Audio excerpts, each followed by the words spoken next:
Woo! Yeah, it finally fucking worked. My God. God, That's Jesus Christ. amazing. Incredible. Well, go ahead. I haven't done this in forever, Clint. You've done it more than All me. right. All right. Well, welcome to Hamityville Horror. Thank you for visiting. I'm Clint, I am Don. and we have got together here today for a very special purpose. We would like to discuss some particulars about a movie that I think is very close to you, Don. Return to Oz. Now, I'd like to take a minute before you really get into anything, and just ask you what this movie really means to you, and how it's been introduced into your life and your memory, because if I recall correctly, you've been talking about this movie ever since we started this podcast and wanting to do it. So, I mean, just kind of run through it for me. Where did this come from for you? I mean, so, as a kid, and if you've watched the movie, which, it's kind of a cult classic at this stage in the game. Totally. It's, when you're a kid and you see this, you see Oz. So obviously, the Wizard of Oz, I mean, all time classic to people. Everybody knows that name. Everybody, the Wizard of Oz, Wizard of Oz, Wizard of Oz. When you hear it, you know it. Return to Oz doesn't get that, that punch that the original gets. So I ran into it kind of on accident. It was actually when Disney used to do their free weekend. They used to do, hey, you get a free preview, watch whatever you want, and they always had stuff at night that they didn't show during the day. They showed Back to the Future that was edited like shit. No, they couldn't even say butthead. I'm like, well, all right, fine. They couldn't. Obviously, everything else they couldn't say either. Right. So, ran into this one night, started watching, and I just kind of fell in love with it. The characters, well, yeah, we'll get into that. The characters, it's so much darker tone. Oh, totally. How old were you when you came across this movie? Man, probably like 11, 12. Okay. It came out in 1985. So, I was only 2 when it was released. So yeah, no, that I'm old as fuck. No. I feel old as fuck. But no, I mean, after seeing it, you just kind of stuck with you. Like this was, because you see these movies, and I'll take Mike's example. House 1 to House 2, they're 2 totally different movies. And Wizard of Oz, Return to Oz, 2 different movies. I mean, and it's just, it stuck with me until, now. I mean, I watched it the other day. I mean, so it's not like it's left my memory. Way to go, Amanda. Jesus, give fucking Clint a complex so he changes his name. Jesus. My God. So, yeah, I mean, that's, yeah, I would say I was definitely, 11, 12 when I watched it, stuck with me. And it's a great movie. I mean, it's very well done. And as we'll get into it, it's got a hell of a cast to it. It's got some kind of big names, especially you come to it nowadays. It's like, damn, those are some high profile actors in that. Yeah. Now this movie totally got by me when I was a kid. I did not see it as a kid. And it's probably for, I don't know, much of the reasons you're talking about. If you didn't see it in the theater, and the fact that it didn't do super well, you would have had to have seen it on like a Disney specific platform or something like that, or get it on video. Yep. Now my wife saw the shit out of it when she was a kid. But like, I didn't see this until like this past year, this year. So it's like this age of the game, it's like this point in my life, finally I've seen this movie. So I have a different perspective on it because I'm viewing it as an adult, but it's still, I mean, there's a lot of really cool things about it that I hope we'll get a chance to talk about. Oh, well, speaking of which, let's come on, don't bullshit me. Let's get into some really good ones. All right. Here's one thing that people do not know. All right. A lot of people don't know. 1, The Wizard of Oz is 14 different books, if you can believe that. Yes. So the really cool thing is this is a combination of 2 of them. So because and I'm sure you've done your digging. So let me Yeah. let you do your thing. I saw the number at 17. Well, I guess Frank Baum, I don't know how many were actually like written by him. I think it was 14 that stopped with him. And then it was, after that, it was all the, either rewrites or, other ones that didn't get the praise of whoever needed to, or the blessing, whoever needed to bless them.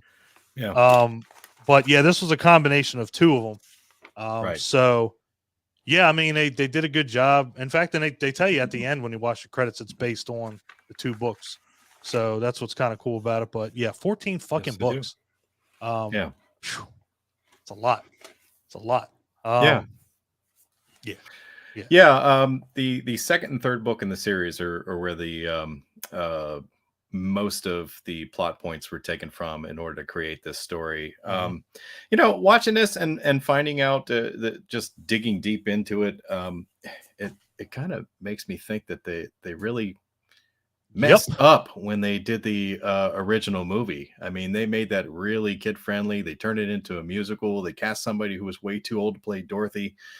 You know what I mean? It took a lot of the horror elements out of it. The things that would have, creeped out kids or scared them, and things like that. So it, to me, it's like, I almost wish that they would have tried to stay, truer to the source material, instead of doing that, even though the 39 version is a classic and people love it. Sure. And one of the things that sucks, that I think hurt this movie, is the fact that is the only frame of reference that most people have, to the Wizard of Oz, anything.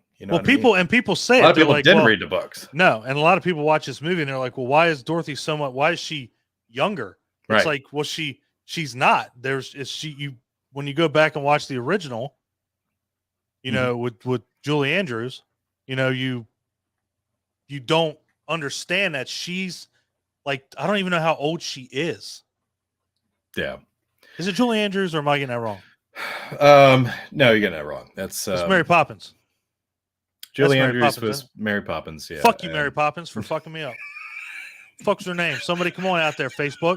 Help me out here. Haven't done this in a while. Come on. Shit. Oh, you put me on the spot now. I don't did. remember. Now somebody Judy Garland. Julie, yeah, thank you. Judy Garland. Yeah. God damn it. Julie Andrews, suck my balls. But yeah, I mean, yeah. Wow. And she was already too old for the part anyway. Yeah. So then you get Fairuza Balk, who comes in as Dorothy, and it's like, wow, she's younger, smaller. Yeah, because that's how it should have been in the original, in the Wizard of Oz. So yeah, it's like everybody freaks out about that.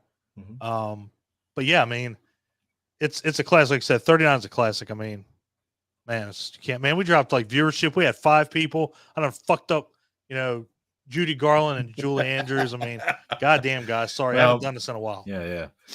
Well, that was 2 of the ones who were watching, Judy Garland and Julie Andrews, although I'm sure one of them is dead. Fuck her. Pretty sure one of them's dead. Judy Garland, thank you. Fucking come back in the grave and watch my shit. Man, I'm telling you, this is a disaster already. No. Unlike this movie that we're going to review and talk about. Yes. Speaking of disasters, this movie was plagued with problems from the beginning, So everything from going over production budget, having the production schedule start very slowly, having the director fired, and having to have his friends go to bat for him. Friends such as Francis Coppola, Steven Spielberg, and George Lucas go to bat to put him back in charge of the production of the film. George Lucas even had to promise that if he fell behind schedule again, that he would step up and take control of the project. God, and they could you could imagine even that? advertise it that it was directed by him if they needed. Can you imagine that? Yeah. Totally insane. The budget really went crazy. They spent way too much on this movie, apparently, and then they ended up making a bunch of budget cuts after Disney had some new management come in. So you can kind of see where the budget cuts happened. Once you know that it took place, going into the movie. So it's like, one of the reasons that they had to film completely on like sound stages was the fact that they cut budget. One of the reasons that the Jack Pumpkinhead was not an animatronic puppet and had like static expressions on his face was budget cuts. I didn't read specifically that happened with the Scarecrow, but you can kind of guess. Okay, maybe it did. We will get into that. We will get into that because that out of this whole movie, that is the second scariest motherfucker in this entire movie is a Scarecrow. Let's let's not even try to beat around the bush on that one. Whatever they did to the Scarecrow, I mean, that's the terrifying part of this movie. That's just one of many. Fuck. All right. No. So what do you want to do? You want to get into the movie? Yeah, fuck yeah. Fuck yeah. Right. Let's do it. So, I mean, again, sequel to Wizard of Oz. So when they open up the movie, they're rebuilding their house. And Dorothy's like basically, oh my God, I've been to Oz and this is why I'm not doing anything. It's why I stay inside all day. And NEM's like, get your fucking ass outside and go do something. You can't stay in the house all fucking day. Or her uncle's hurt. Is not finishing the house up. The fucking hen that they have, Belina, is not laying any eggs. I mean, total fucking disaster. Just it's just starts off with just horribly. Yeah. So she finds a key. And she's like, oh, Oz. Now, Dorothy, what the fuck were we talking about? Oz doesn't exist. But Annie M, look at this key. Bitch, it's to the old farm. Shut up. So, goes back upstairs, looks in the mirror. It was going to be I was trying to get Emma Ridley to be on this episode with us, the lady that plays Ozma. Oh, sure. But she just got over the flu and she's, Thanksgiving and everything, but she wants to be on here. So, so we'll obviously, talk about her because she's amazing in the movie. Little that you see her, but see her in the mirror.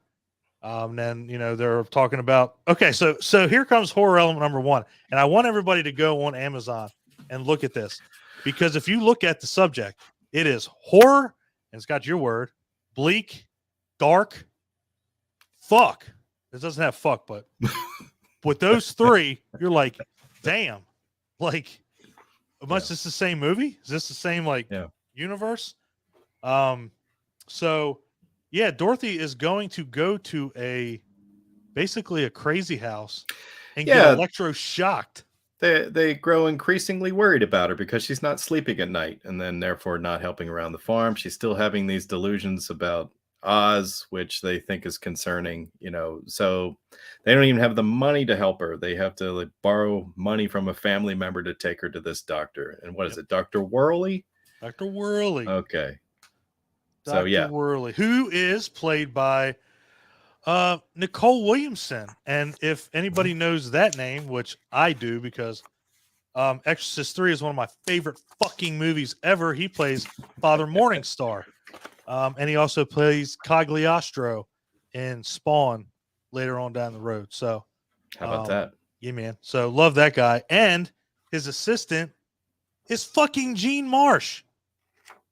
Like, again, like we already talked about, that's two stars right there. I mean, Mav Mortar from Willow, and like we talked about on a couple episodes ago with the Changeling, that's George C. Scott's wife in the beginning of the movie. So I mean, it's this movie is not lacking star power. It's really not. And again, Fairuza Balk is Dorothy, and she goes on to be in one of my favorite horror movies, The Faculty. So I mean, she's in The Craft. Yeah. So I mean, it's like again, it's got some stars in it. So yeah, so Dorothy's not doing shit because she's tired. So yeah, they're gonna take her to this institution to shock the shit out of her, so she doesn't remember anything about Oz. And I love how the doctor explains it. Like, here's my scary ass machine. This must be his eyes. This is his nose, and this is his mouth. Dude, I don't give a fuck what you explain or how you explain it. That is some scary looking shit. Okay. Did you notice how he had to wind it up? Yeah. Certain parts of it. Yeah. So it's they're foreshadowing things that you're going to see in the film. Yep. and then they draw it back together at the end, which I thought was really cool because It's they kind amazing. of did that in the first one. Yeah. Yeah. I mean, again, it's definitely one of the things that, you know, you can kind of get up and walk away and come back and not be totally lost. Mm-hmm. But if you see the little, like you said, a little foreshadowing as you're watching it, it's cool because, like you said, the first one does it too, like with the Scarecrow, Tin Man, the Cowardly Lion. You know, so you know, the doc explains that this is what we're gonna do. You know, they tell her you're not gonna need your lunch pail here. You know, you can lay down. You know, take a nap if you want. Bitch, you just showed me this creepy ass fucking machine. You're telling me I'm gonna get shocked, and you want me to take a nap? Take a nap if you want to. Probably not happening. So this is where we get the little girl that is, you know, trying to help Dorothy. You don't find out till later on who she really is. But you know, she's there. She's got a pumpkin. So again, foreshadowing. Mhm. So yeah, I mean, it's you know, and this is when like the horror elements really kick in because Dorothy gets, you know, strapped down to a gurney. She gets taken to the room. You know, they're about to put the look like headphones basically. Yeah, that was the only part to me that I was gonna nitpick because, like, you don't put electroshock paddles on somebody's ears, you know what I mean? And that's exactly what they did. Oh, they you were know? 100% Yeah, going it's for it. also on your temples, right? You know what I Yeah, mean? as Isn't far as that I where- know. It's like let's just kill her now. I mean, she won't remember Oz or be able to fucking hear. Cool. Yeah. So basically they get her set up to get ready to do everything, and power Yeah. goes out.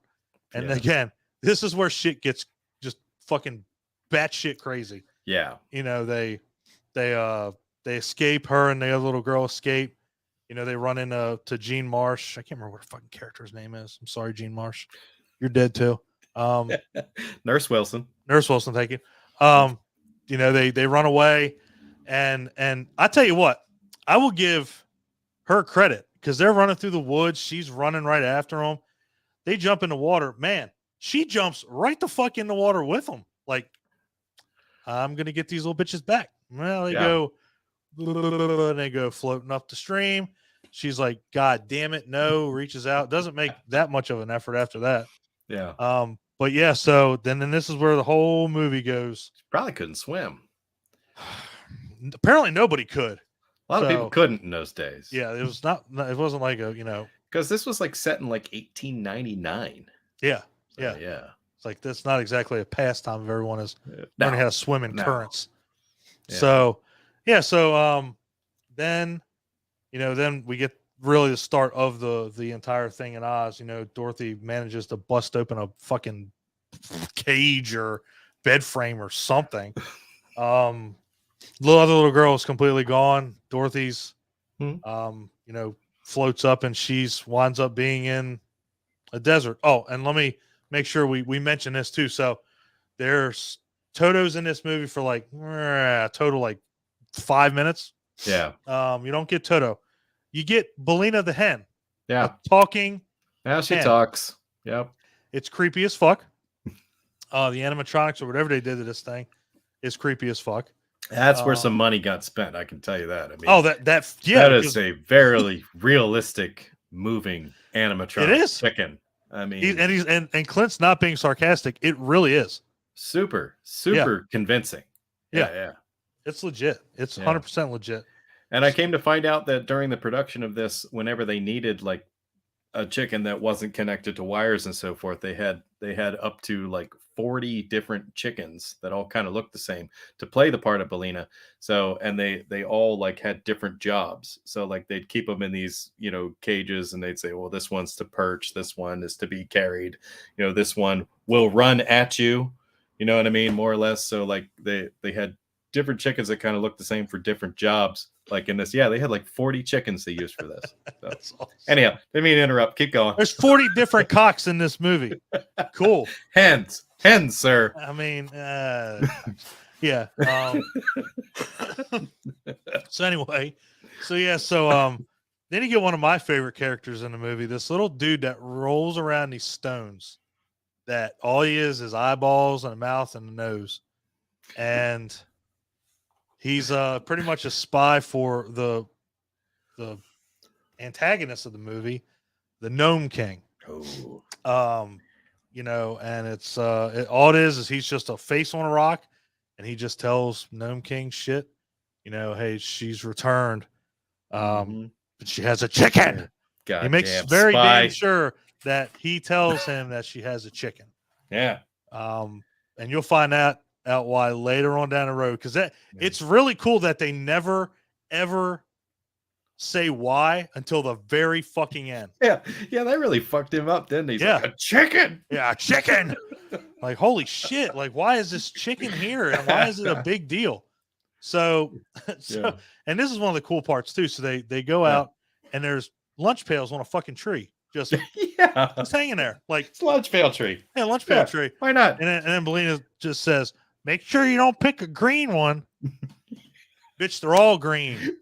They're all fucking green. Yeah, it's cool that they threw that in there, but you know, Dorothy grabs one, and she's like, "Oh, there's a fucking ham sandwich." Yeah, she's like, "At least it wasn't fried chicken." Yeah, at least it wasn't fried chicken. Mind blown on the. Anyway, yeah. So, so they.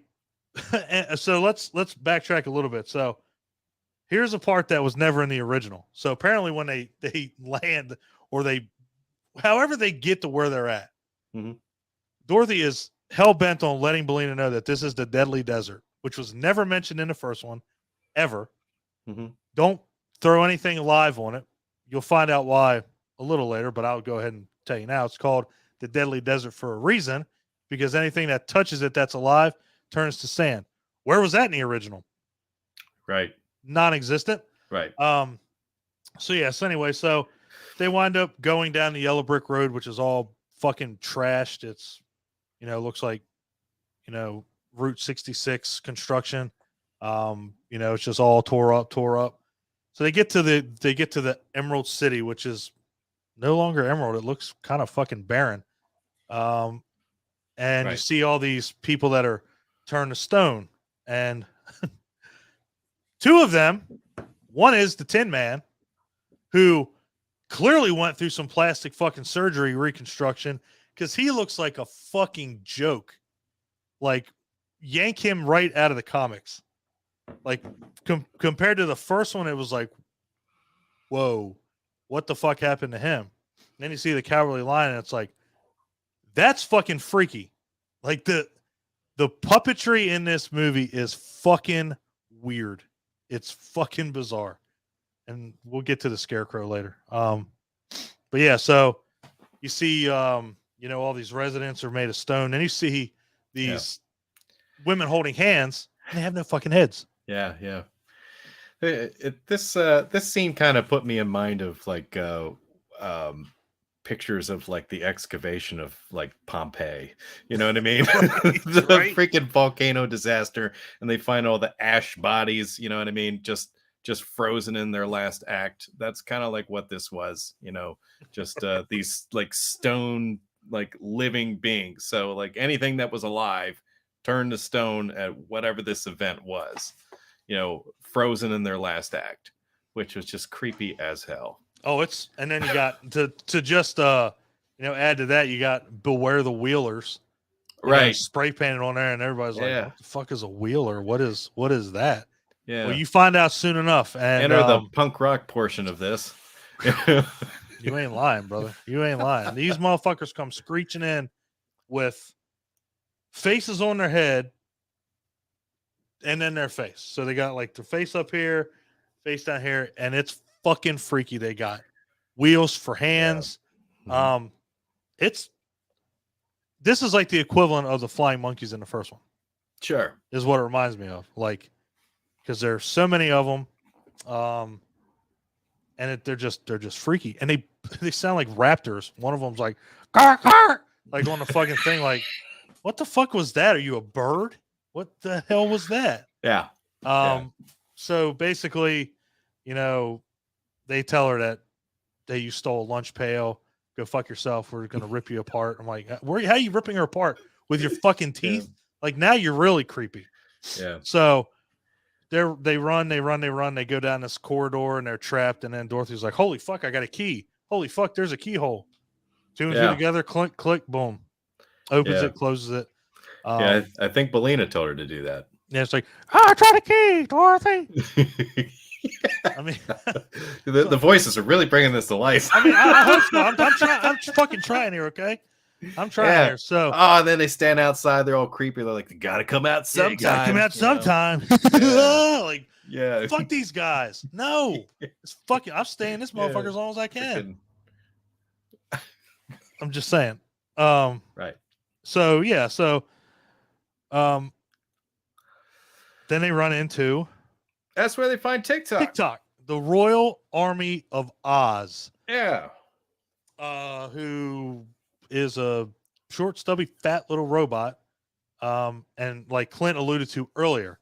So it's cool because when the doc was showing her the machine, you had to wind up certain parts of it. Yeah. Well, TikTok has that. You have to wind up his thinking. Uh-huh. You have to wind up his movement and his speaking. So it's all part of the game here. So wind him up. He's like, who the fuck are you? Oh, are you Dorothy Gale? Yup. Okay. Yeah. So introductions are over. Yeah. And it turns out that the Scarecrow, who became the leader of Oz, or the King of Oz, after the wizard left, had placed him there to wait for her once the city was under siege. Yep. So just to put you in the timeline, that's where we are. He's been waiting all that time. Well, I got Clint here with me. Clint knows. I'll do the voices. He can keep me going. Fuck it. So yeah. I mean, it's you got the Royal Army of Oz. What'd you say? Now that I'm reading the comments. Oh, spoiler alert!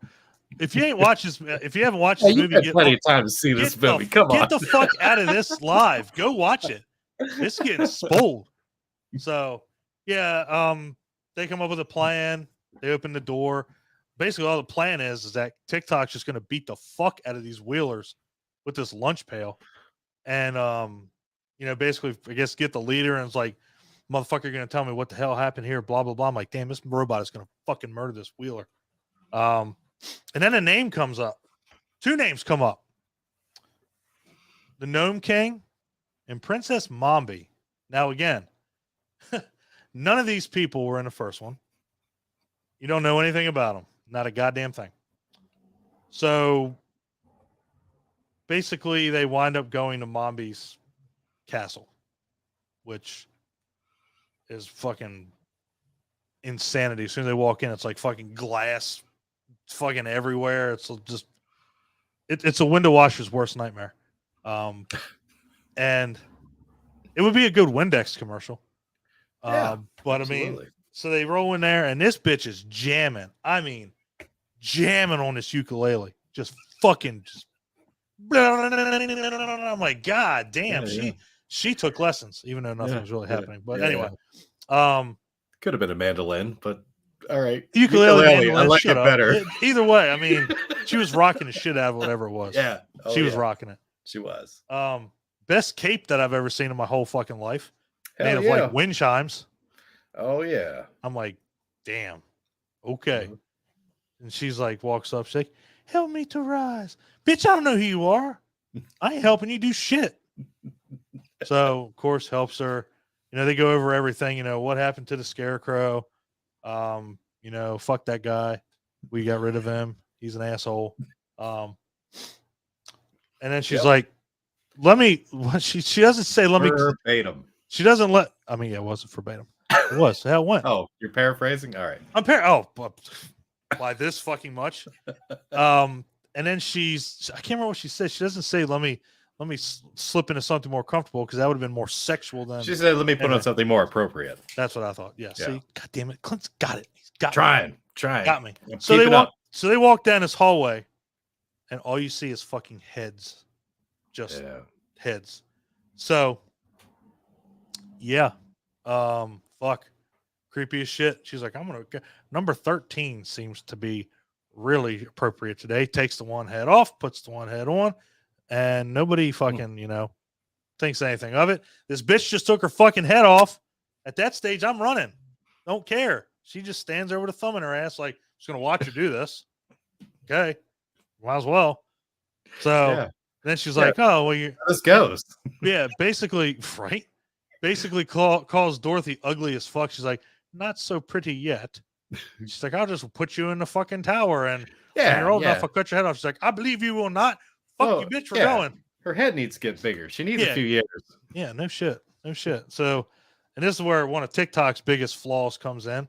He runs out of his movement and just fucking has to stand there. Yeah. Well, we forgot to talk about the fact that he beat the fuck out of the Wheelers.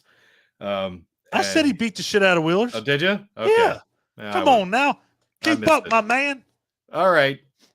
And he interrogated. He said, "Oh, my action ran down. Guess that took more than I thought." Yeah. Because all he's doing in the Wheelers is just fucking spinning around like cool. Hitting him with a lunch pail. So and this kind of solidifies here to me that Dorothy either isn't scared of anything or is just like so curious she just wants to know what's going to happen next, because she never seems to get really freaked out by anything. And whenever something bad is happening, and somebody apologizes for the fact that they can't do anything to help, she's like, don't worry about it, there's nothing you can do about it right now. It couldn't be helped. It couldn't be helped. Are you fucking serious? That happened at least twice in this that I can tell, where she's being locked in that room, and later on when it seems like she could possibly be falling to her death, she's like, don't blame yourself, everything's fine, like it couldn't be helped. She's just not afraid of anything is my conclusion. Like like she doesn't believe this is real. I'm gonna go with that, and I guarantee you at some point or another, these people in Oz are like, will you stop fucking coming here? Every time you come here, people fucking die or some fucking terrible shit happens. Just stop. Keep your ass in Kansas. So to Clint's point, one of those times TikTok's like, fuck, I can't do anything. She's like, it can't be helped. Okay. Could have just fucking ran when she took her head off, but all right. Take her up steps, throws her in a room. And this is where we meet probably one of the freakiest fucking things, whatever you want to call them, in any movie I've ever fucking seen. Jack Pumpkinhead. Like 9 feet fucking tall. A pumpkin for a head. It's trust me, the name doesn't leave anything to the imagination. This motherfucker is Jack Pumpkinhead. He was basically created by, was it Scarecrow or was it his mom to scare Mombi away? Well, he spent a lot of time talking about his mom. So I think that was. I think it was. He got brought to life with Mombi's powder of life, which we'll get into here in a couple minutes because that'll play kind of a role. And just a side note, it's been theorized recently that perhaps Jack Skellington from Nightmare Before Christmas was inspired by this in part, specifically the character you're talking about, Jack Pumpkinhead. And I couldn't find a lot of source material to actually confirm that. But if you read the trivia on IMDb, they say I wouldn't be surprised. They say there that it was confirmed.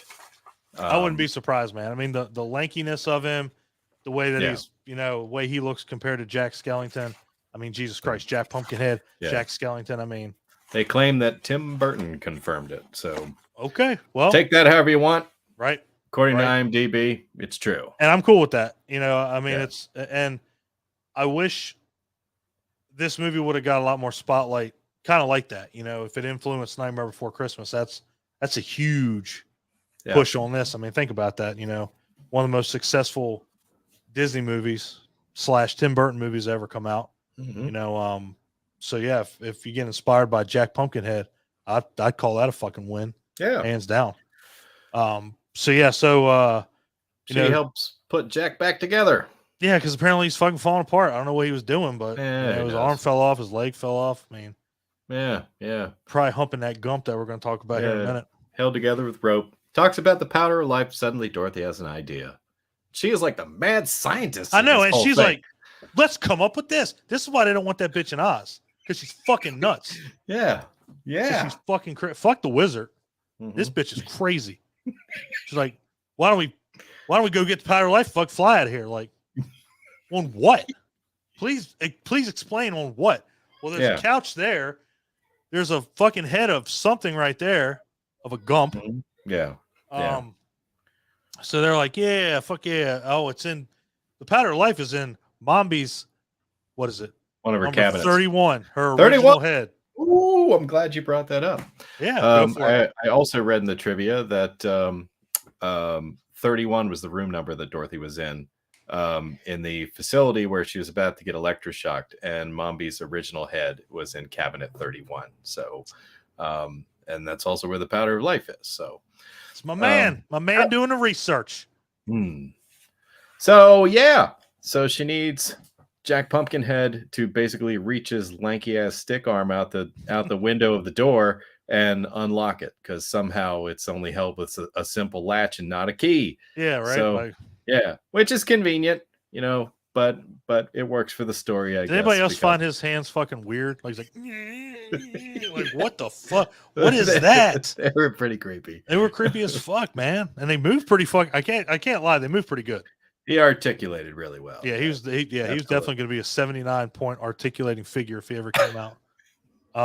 Yeah, so Dorothy's like, I'm going to go down there by myself. Now, keep in mind, you got TikTok, you got Pumpkinhead, you got Belina, but I'm going by myself. Yeah. Okay. Well, she wants TikTok back up and sends him back up with Jack to basically assemble the abomination that she invented in her brain. Yeah. While she goes to perform her Mission Impossible task, of slipping into Mombi's bedroom to try to get the ruby key, right? Yeah. So again, this is probably the freakiest part of the movie. This is the creepiest goddamn scene of the whole fucking movie. Absolutely. And it sticks in my mind, and it's probably my most loved scene.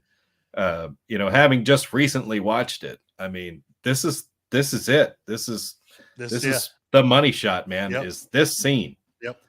Now, did you notice that she was snoring and she had no head? No, I didn't. But now that you mention it, is that noise coming through her neck? Maybe. You know what? Yes, you or Mike can figure it out. She shouldn't have had any vocal cords. You shouldn't have been able to hear any snoring. You go back and listen. No nasal passages. That's interesting. I'm pretty sure that shit would have just been like, we should. Like, if it was coming out of her fucking neck cavity, that shit sounded way too localized. Or heard the gurgles of her stomach. Like, yeah, maybe like a death rattle, or just something like a bubbling sound. Like, yeah, and she was full fledged, just sawing logs. Like, yeah, no, what? I think you're right. Now that you mention it, like, that totally went over my head. It was brought to my attention, and I'm like, that's fucking true. She's sawing logs and she ain't got a fucking head. How is this happening? Oh my. So anyway, that kind of alludes to what Clint was saying, the money shot of the movie. So she's laying there sleeping with no head. She's got the ruby key tied around her wrist. So Dorothy's, ever so slightly. Yeah, first of all, fucking, I got a ribbon on my wrist and somebody even touches it, I'm going to freak the fuck out. I'm going to feel it. But, with no head, I don't know how that works. So, right. Anyway, so Mombi rolls over. She leaves the key there. She grabs the key. So Dorothy goes down this. Now, again, this is a hallway full of fucking heads. So she rolls down, goes to number 31. Now, this is Jean Marsh's head. This is Nurse Wilson, just so everybody knows, because everybody's got to be, in this movie somehow. So this is Jean Marsh, Nurse Wilson's head. So she unlocks it, puts her hand in there, knocks this little thing over, and then this bitch just goes into full fucking yell mode, scream mode. Oh yeah. And all the heads wake up and they start screaming. All the heads start screaming. Fucking absolutely terrifying. And then what makes it even worse? Goddamn headless body. Yep, just the head bolts straight upright. Stands up like what the fuck? Whoa. Slow your fucking roll here for 1 second. Now again, and this is a narrow hallway that Dorothy's in anyway. But all these heads are screaming. She gets powder life, runs. The whole time it's showing this headless bitch just there, and it's terrifying. The way she's moving and shit, it's like, this is not okay. This is fucking me up. And as a kid seeing this, I was fucked up. Hell, even as an adult seeing this, I'm like, I really don't like where this is going. So yeah, so Dorothy just fucking hits fifth gear, runs up the steps. She's like, God damn, this bitch is coming up here. We gotta do something. She's like, y'all ain't even done yet. What the fuck? What did you expect? Yep. You got fucking a goddamn, you got a couch. You got what, leaves from a fucking plant. You got this gump antler head. Yeah. Turns out, TikTok just can't think. TikTok goes fucking crazy and tells Jack to tie his fucking legs together and jerk him off and all this other shit. And Jack's like, okay, Yeah. I don't know what the fuck happened to TikTok, but he's fucked up. She had to rewind his thinking, which is why the project went sideways after they, and why it wasn't done. I wish people had that. I wish there were some people that had that on their back. Son of a bitch, I wish I did. Like, God stop damn. fucking talking. Stop fucking thinking. I'm not winding you back up. So yeah, so she wants TikTok back up. He's like, man, what happened? Like, that's got to suck. Like, just going crazy and being like, I don't even remember what happened. So Dorothy gets the powder, pours it on him. She's like, it's not working. Jack's like, you gotta say the fucking words. Like, all right, sorry, I haven't done this before. So she's like, oh, weog, tiog, piog. And the gump comes alive. I did just watch this not that long ago, but I would have remembered those words anyway. Now again, I want everybody to remember, this thing is constructed of basically a deer head, a couch, and leaves from a plant. Outdoor they go, off the balcony they go. They're plummeting to their death, and they just, Gump decides he's going to learn how to fucking fly. Motherfucker can't turn. He tells, did you notice that? He says this multiple times. Fuck the flying, I can't turn. Yeah. Oh, okay, you don't just fly straight then. Fucking fly straight. So Mommy busts in and like, God damn it. And you notice she wasn't even like really bothered. She just goes back to fucking playing the mandolin. Uh-huh. Like, okay. Yeah, put that other head back on. Yeah, like, cool. Cool. So this is kind of like the midpoint of the movie. So they're flying, it's foggy and a convenient way to get past the desert that kills everything. Right. Yeah. And Jack is absolutely just hell bent on calling Dorothy mom. Yeah, says it multiple times. Well, can I call you mom even if it isn't so? No, you creepy fuck. You can't. You're a giant fucking pumpkin. No, you cannot call me mom. But she's like, yeah, you can call me mom. Oh, thank God. So, obviously, with the time that they had, they still couldn't tighten this fucker together. And the rope starts slipping. It shows it real quick. It's like, you're that. And then she wakes up and like, holy fuck, what's happening? Like, oh my God, fucking Jack's holding this, and then his fucking head falls off. That's what happens when you let Jack do all the work. See, TikTok was in the freaking army. He ought to know how to tie knots, for Christ's sake, But the knots fail because he had Jack do it. Fucking idiot. Yeah. So anyhow, you're right. His head fell off. So the whole time they're arguing about like, oh, there's too much weight. Well, let's throw TikTok off because he weighs the heaviest.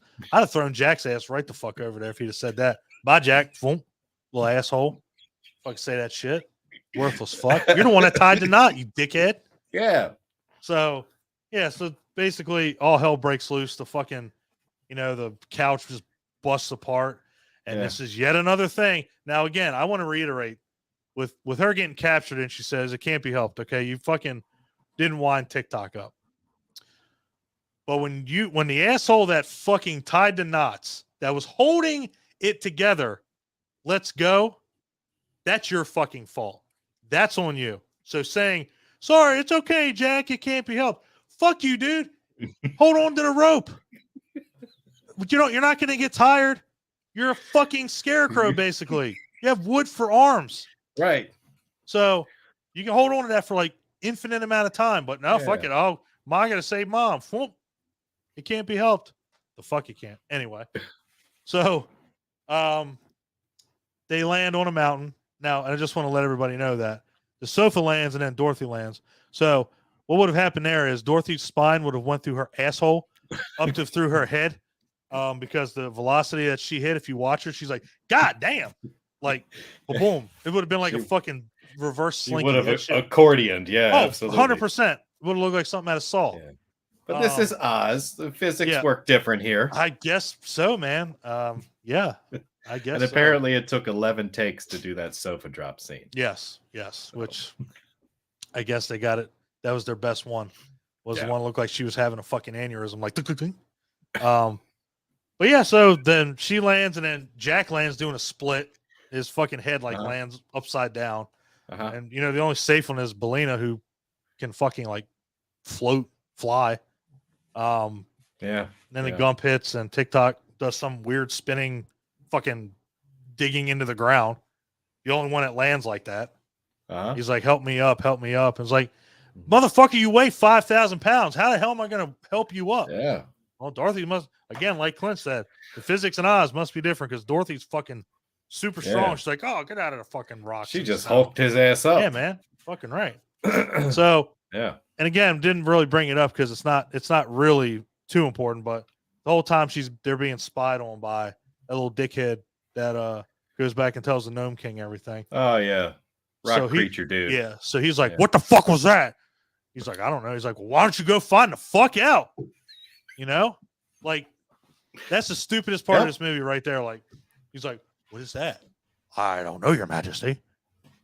Bitch, go find out. You go to other fucking rocks. You're on there on the mountain we're fucking live in. Go. Yeah. He's like, oh, Dorothy's on the fucking mountain. Like, oh shit. And he's like, where's the chicken? I didn't see the chicken. I didn't see the chicken. Yeah. Now, this is when they go back to Mombi, and we find out that the Wheelers work for Mombi. Oh yeah. And she's like, guess where we're going? To the fucking Gnome King's castle. Yep. So y'all gonna get strapped up like fucking sledding dogs, and we're going. Mm-hmm. And we actually find out a little bit earlier that the Deadly Desert kills people that fall into it, because a wheeler just hits it and turns the sand and his fucking face crumbles. Terrifying, by the way. Awesome fucking terrifying. Looking. Awesome, yeah, fantastic looking, but terrifying nonetheless. So asshole goes down, tells Gnome King that, hey, Dorothy's on the mountain. What are we doing? So not only have these people fallen once already, now they fall again. Like, shit. They only fell from the fucking sky, then they're going to fall again. Yeah. So then you get to see the Gnome King, who is voiced by Nicole Williamson, and is played by him as you see him transform. So basically, you kind of get the backstory of everything. He took over Oz because when Dorothy left, the Ruby Slippers fell, and he got them. So that was what was able to give him the power to take over Oz and tell the Scarecrow to go fuck himself. And here we are. And now we get to play a game. Now we get to play cool games now. Yeah. The Scarecrow shows up for one split second, which is fucking terrifying the way that they show it.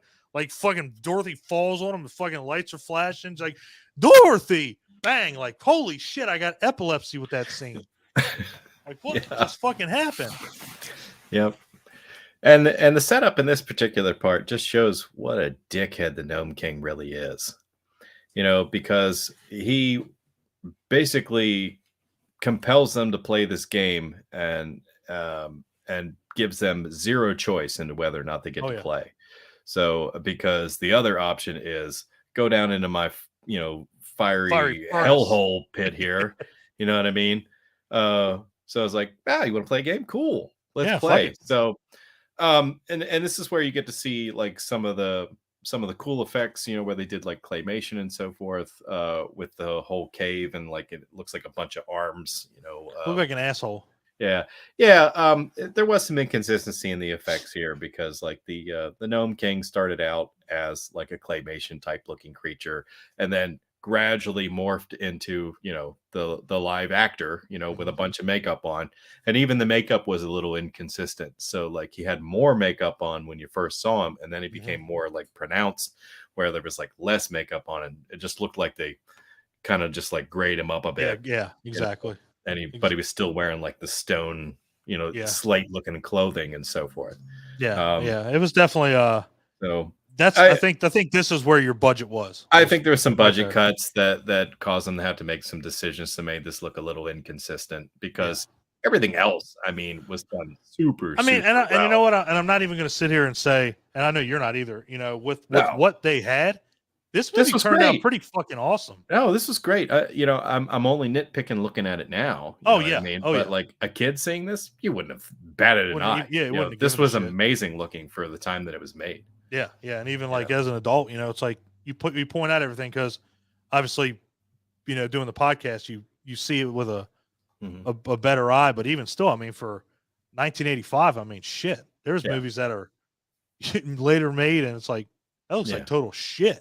Right. So so like Clint said, they get forced into playing a game, and you actually find out that he kept the Scarecrow alive to lure her there, and then he changes him into an ornament. That's what he calls them, as ornaments. So they each get a turn. The Gump goes, Jack goes, TikTok goes, and basically what they do is they go in this big room of knickknacks. Basically, they put their hands on them and they say Oz. Yeah, and if they get 3 attempts, three each. attempts. Yep. And if you don't get it, you turn on an ornament. So, and again, kind of forces them to do it. So they go through it. Obviously, comes down to Dorothy, but TikTok's pretty fucking smart. So he tells, he doesn't say anything. He just stands there, and the little asshole dude tells Gnome King, "Hey, TikTok, stop guessing." And Gnome King relays the message: "Your army of Oz is stopped guessing."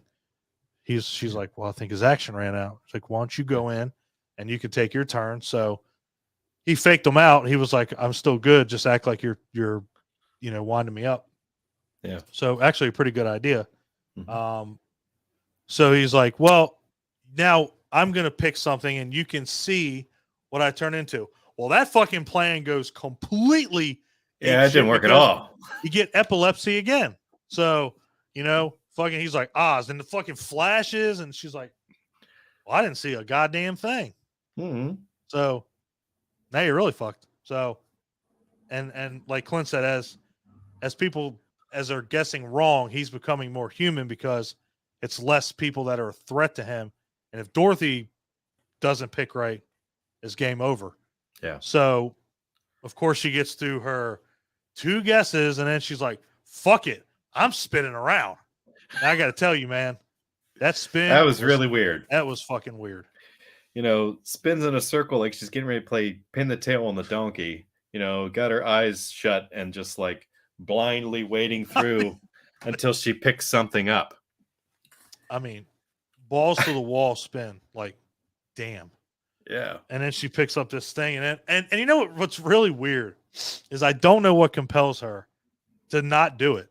She like picks up the thing, and then she looks over, and it's like, okay, right, what? Just because it's okay. So she picks up this thing, and she's like, okay, fuck that. She looks over, and it's like a big green. Looks like an emerald. Yeah, looks like an emerald. So she's like, cool, Oz. Here comes a fucking scarecrow. That son of a bitch. Weird looking Marlowe puppet. Sorry, Marlowe Furniture used to have puppets that were terrifying, and that reminds me of. But yeah. So got Scarecrow back. So she's like, anything that's green, probably going to be it. What would have been funny is if it was like a red herring. It's like, that was just a one-off. Was him. Like, fuck you, Dorothy. Thought you were going to outsmart my ass. So anyway, they go and they keep going and they keep guessing. So they get Jack back. They get the Gump back. The Gnome King's like, oh, well, by this time, Mombi's already showed up. And she's like, hey, I'm just letting you know Dorothy Gale's on the way. And fuck. And he's like, bitch is here. She's guessing. And she's probably going to be dead in about 2 minutes. And that's when she starts guessing, right? So Mombi's like, fuck it, I'm leaving. He's like, nope, you're going to get put in a cage magically. Boom, done, cage, fuck you. So then everything goes completely ape shit. And like Clint was saying, this is probably where a good chunk of budget went. Because this shit looked awesome. When they're running through and they got basically these gnomes that are coming up in claymation. They're pretty fucking terrifying. Again, as a kid, you're seeing this like, holy fuck. Yeah. So Gnome King's like, fuck that. We're not guessing no more. Y'all fucked up. Yeah, I'm tired of playing games. Yeah. Yeah. Time so to kill you. He just comes up like fucking like a final boss from a Final Fantasy. Yeah. Like, holy fuck, dude, what the hell happened here? So he's like, fuck it, I'm eating all y'all. Like, damn, fuck smashing them or crushing them. I'm gonna eat y'all. So starts with the Gump. They save his head. And he takes the sofa and eats the sofa. Then he goes after Jack. Now, this is the culmination of the chicken. So Belina is in Jack's head. She's been sitting there since they fell. Yeah. And his little, the little cut in jack-o'-lantern falls out. All of a sudden, you just hear her start clucking, and the Gnome King's like, what the fuck? And then you hear her just go, bark, bark, bark, bark. And she lays the egg, and you hear it go, just spin around, comes down, falls in his throat. And tries to pull it out real quick. Yeah. And he freaks the fuck out. And all you hear is, poison. Yeah. Apparently, he's allergic to eggs. Eggs are poison to gnomes. Yeah. This whole movie was solved by a food allergy. And I gotta give them credit for that. They never alluded to it. All they were worried about was where's the chicken at. They didn't tell you why. Right. And then the fact that comes up is pretty fucking brilliant. Yeah. So and Belina must have known, like you didn't get a lot of character development with that particular character, but she hid in his head for a reason, because that's not how she fell out of the sky. That's true. And it's like, and as soon as the spy came up to find out what was going on and went back and they asked where the chicken was, I didn't see a chicken. There was no chicken. That's true. So by that time she was already hiding in Jack's head, and like they never explained why that happened. That's true. That's a good point. Or let you know until that moment that's where she was. That's a good point. That is a good point. So yeah, and again, I think she did it by design. Yeah, things are different in Oz. Like she said in the very beginning, if this was Oz, you talking wouldn't be a big deal. Right. So it's like, yeah, I'm kind of with you by design. So anyway, Gnome King swallows the egg. His fucking eye like fucking frosts over. He just fucking dies, and everything decides to fucking crumble around him, and they manage to escape with the use of the ruby slippers. And they didn't get TikTok, so everybody got brought back except for TikTok, until everybody's like, "Hey, that Gump's got a medal on his horn." Yeah. Okay, so here's my question. Here's my thing. So the Gnome King at this point's dead. Yep. How did that still work? Doing the Oz thing. That shouldn't have even worked, because the game was over. Well, maybe because now she has the ruby slippers. God damn it, Clint. You're supposed to just go along with it. Well, I get what you're saying. You make a good point. You make a good point. The ruby slippers were technically how he had the power to take back everything that was stolen from him in the first place. So like all the emeralds in the Emerald City, since those basically belonged to him in the first place, and they were stolen by those the inhabitants of the Emerald City. When he got the power of the ruby slippers, which was when Dorothy left the first time floating away, in the balloon, she lost the slippers. He got them, and therefore was able to use their power. Yep. So now that she has the ruby slippers, it stands to reason she's using the power of that to turn this metal back into TikTok. Got it. Okay. Got it. Makes sense. Okay. But that was just something I was like, well, how did that happen? Because the game's already over. So it's like, fuck, that shouldn't even work. But you bring up a good point with the slippers. Okay. Yeah. So when she wishes them out of the Gnome King's castle, she says, bring everybody back, that was turn to stone from the Gnome King. So you see everybody, the maidens that got their heads cut off, get their heads back. You see the Tin Man, whatever the Tim Woodsman, whatever the fuck that thing is, that was weird looking. The Cowardly Lion, which is fucking scary as shit. Again, all these people do not look the same. So I will tell you this, do not watch this movie and expect to see the same three motherfuckers that you saw in the original, because you will be sorely disappointed. and you will be kind of scared. Yeah. So they go back to the Emerald City. Mombi's in a cage. They got the Wheelers like strung up together or something. So TikTok's fucking made out of like brass or bronze now. They shined him up He's a good, didn't they? sharp-looking motherfucker, man. I mean, It was damn. like C-3PO at the end of A New Hope. Yes, absolutely. Wonder if George. Oh, hey, you bring up. You bring up a good one there because you said George Lucas. Yeah. Okay. So anyway, Scarecrow is back as the rightful ruler of Oz, and it's like, oh, well, you should be the Queen of Oz. So this is when you get to see the little girl that you saw at the beginning of the movie. You finally get to find out who she is. She walks up to the mirror and she's like, Dorothy, help me out. I'm like, the fuck are you talking? What? Yeah. What? So again, use the power of the slippers to pull her through the mirror. So in comes Ozma. Now that special effect was pretty good. That looked good. For what it was, it looked decent. It definitely looked decent. So reaches through the mirror like she's reaching through like a pool of water. You got that shimmer, almost like the mirror scene in Prince of Darkness. Good one. Good comparison. These effects, have survived.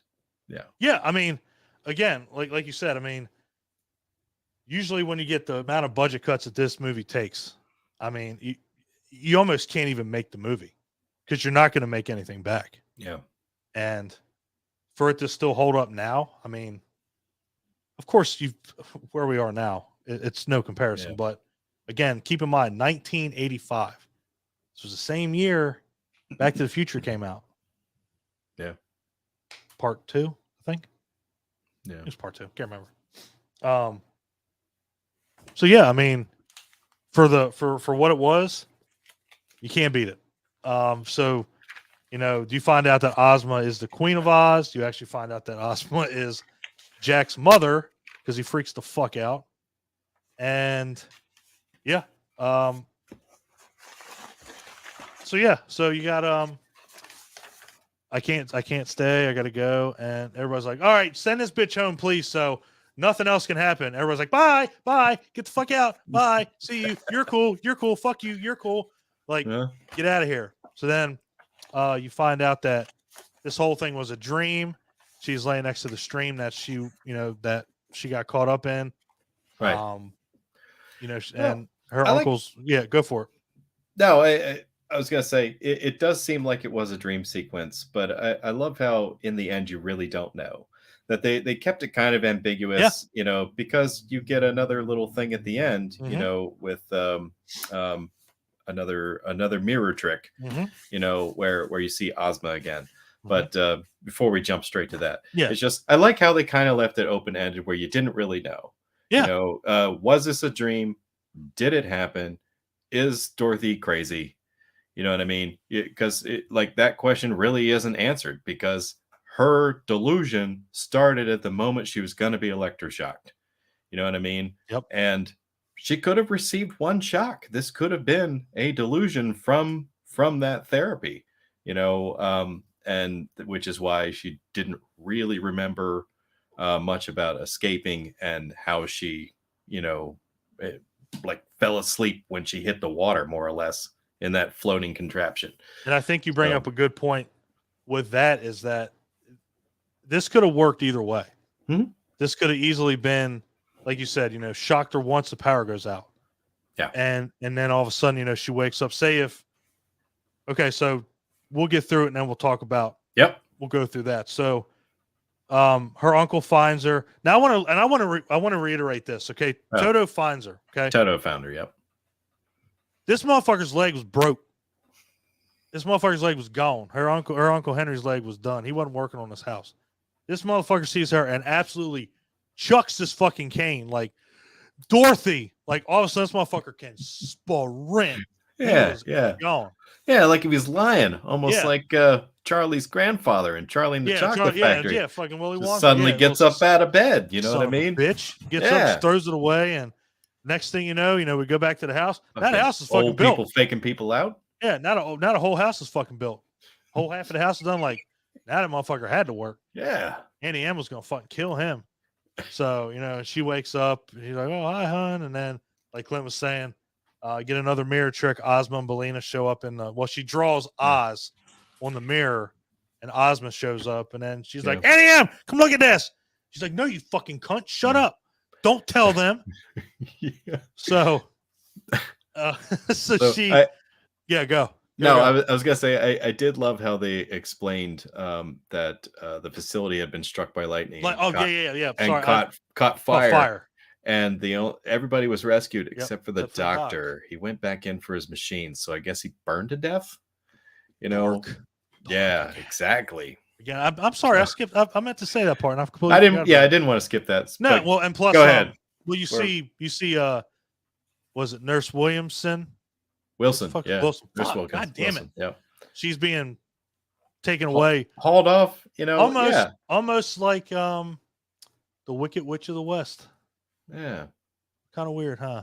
Yeah. Fucking horse and buggy and bitches in the cage. So, so that's then you see Dorothy, see Ozma and Belina in the mirror, and she's like, "Shut the fuck up. I'll slit your throat at night." And Annie M's like, "You should go outside and play because you're fucking crazy." She goes outside, runs around, and that's it. Yeah. So that technically, if we operate under the scenario that Dorothy's crazy, she at this point knows that she has to behave as though she doesn't know shit about Oz. We're thinking it's all a dream, but then she sees her delusion one more time in that mirror. So we know that her psychosis has not ended. And we can open it up for another crazy ass film, or, we can operate under the feeling that, that Oz is a real place. She's the only, person, in the earthly realm that really knows it. And she'll just have to forever pretend she doesn't know anything about it until the possibility arises that she wants to go back to Oz. And then I'm sure she'll slip through the mirror or something like that because, Ozma's like, "Hey, I'll check in on you from time to time. If you ever want to come back to Oz, let me know." That was weird anyway. And we'll make it happen. Why's she checking in on me? Yeah, exactly. Bitch. Right? Weirdo. Maybe that's her mental illness just crops up from time to time. See, now, and that's what's cool about, but see, that's what's cool about that ending. Like you said, it's ambiguous. You don't know what you don't know what the truth. Yeah, exactly. At that point. And it sucks that we didn't get another one, but we did get a documentary that I have not seen yet.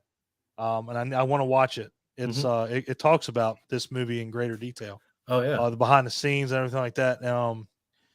I got to see if it's out yet, but it's a shame that they didn't really revisit it. They didn't revisit this, this movie like a continuation.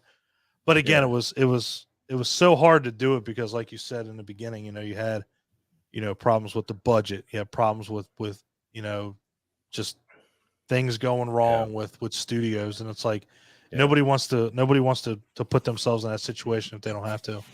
Yeah. And I went down a rabbit hole with this movie. I mean, and it's a deep ass fucking hole too.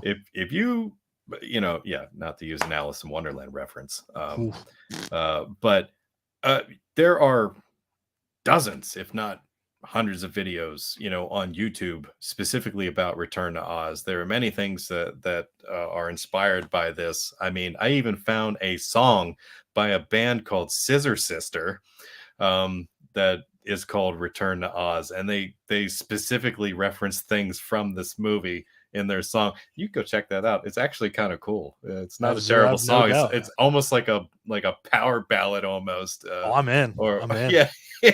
We'll put the link on the page. Y'all check it out. Yeah.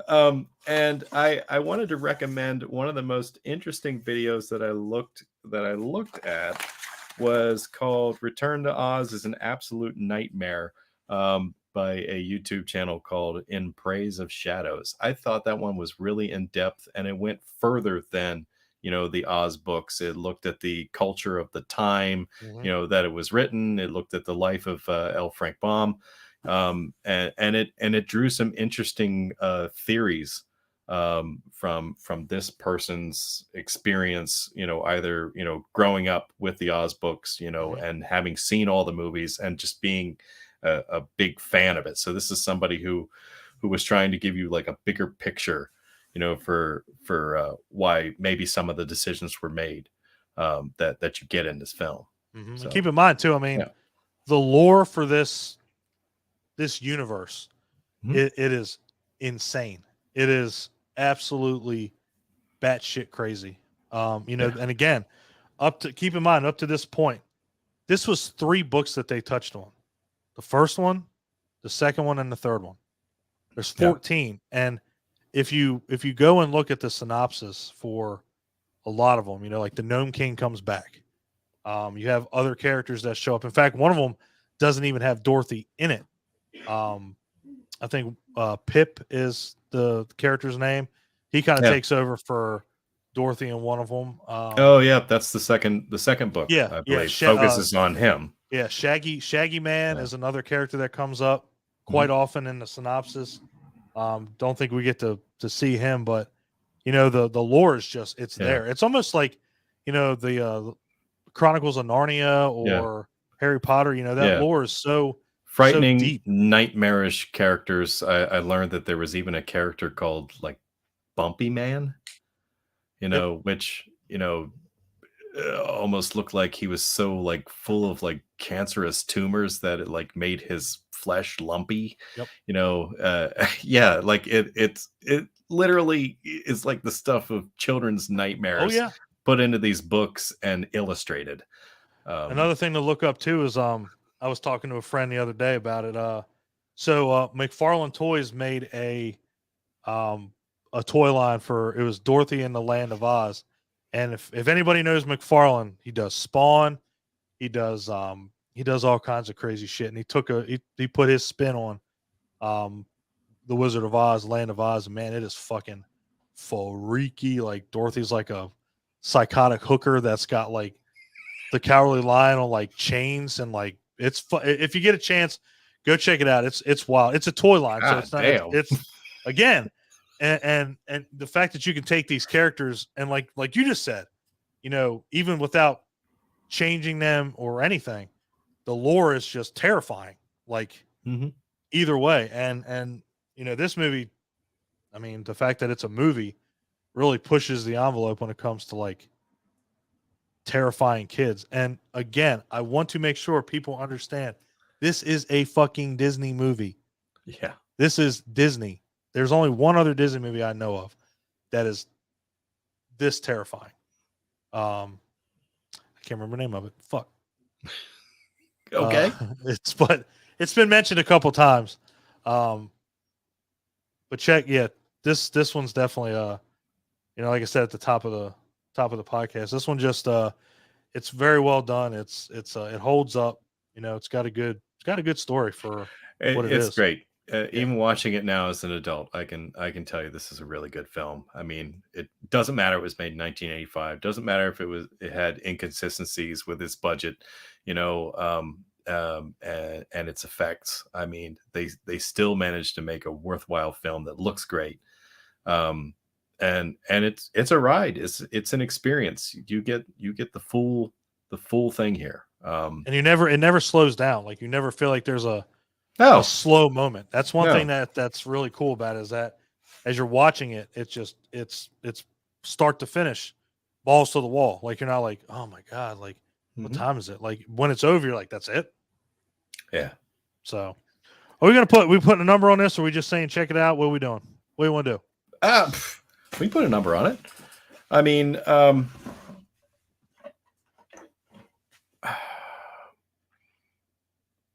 I think critically looking at it,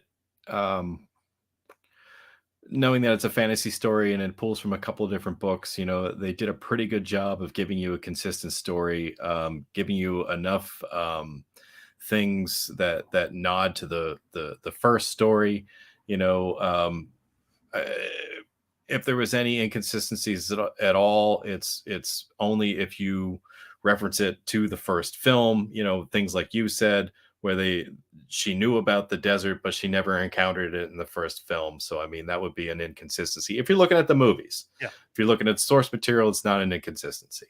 Mm-hmm. So I mean, critically, you know, it worked for me. I mean, I'd give it a 3.5 out of 5. You know, I'd almost give it a 4 out of 5. And from a fun factor, this was a hell of a good time. You know, I'll max it out. I'll give it a 5 out of 5. Yeah. I mean, it's really worth watching. And as creepy and freaky as it is, and probably would be for children, I'd recommend you watch it with your kids. You 100%. know? 100%. Yeah, totally. Good movie. What do you think? I echo that 100%. Mhm. Rating and all. Yeah, from a critical standpoint, I mean, again, unless you know this like the back of your hand, you go back and look at source material, read the books, everything. You know, it goes right with, you know, story wise. You know, if you go movie wise, of course, you know, Wizard of Oz to this. I mean, there's no comparison. It's like they're two totally different movies.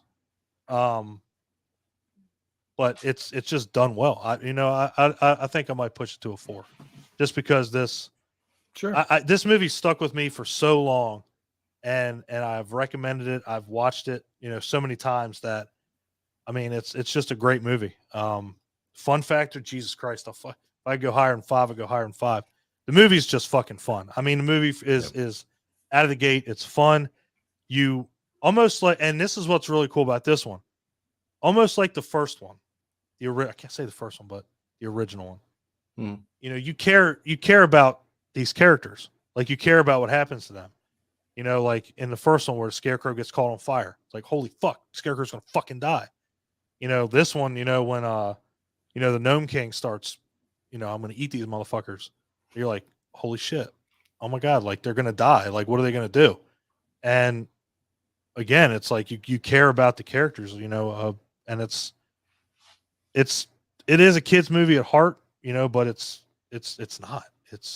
It's a bleak fucking movie. It really is, because everywhere she turns, and this is what really separates it. Everywhere she turns, it's just bleak disparity. It's like, Jesus, you get to Emerald City, there's nothing left. It's just fucking everybody's dead.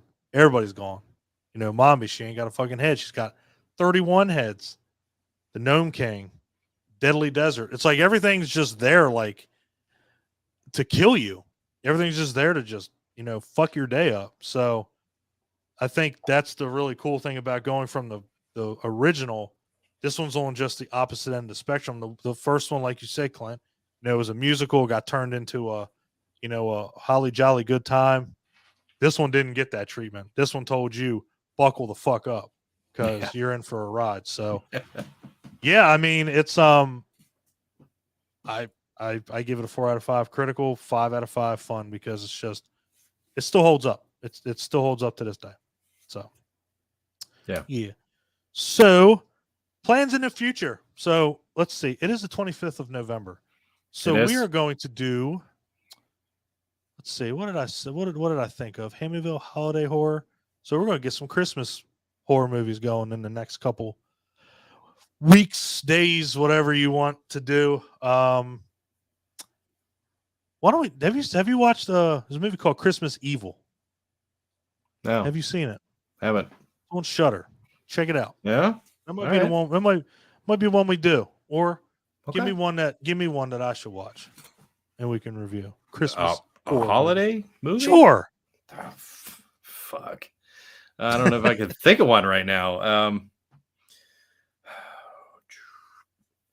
Come on, Silent Night, Deadly Night. Just yeah, all right. Okay. Yeah. So Go with y'all that. got your homework to do for when we do our Hamityville horror holidays. Y'all get to watch Christmas Evil. Y'all get to watch Silent Night, Deadly Night.